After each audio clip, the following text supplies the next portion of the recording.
Neste momento tão belo, queremos agradecer a Deus a oportunidade que estamos tendo.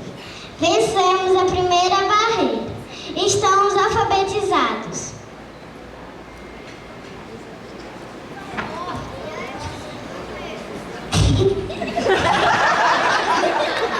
Agradecemos aos nossos pais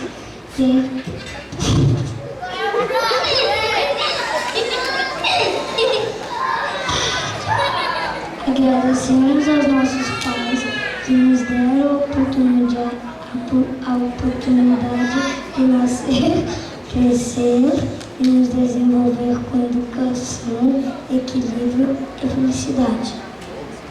Aos professores, um agradecimento especial por terem alimentado a nossa vontade de aprender, pela paciência que tiveram conosco, pelo carinho e amor, o nosso muito obrigado. A direção da nossa escola, obrigado por ter criado uma escola humana, aconchegante e competente.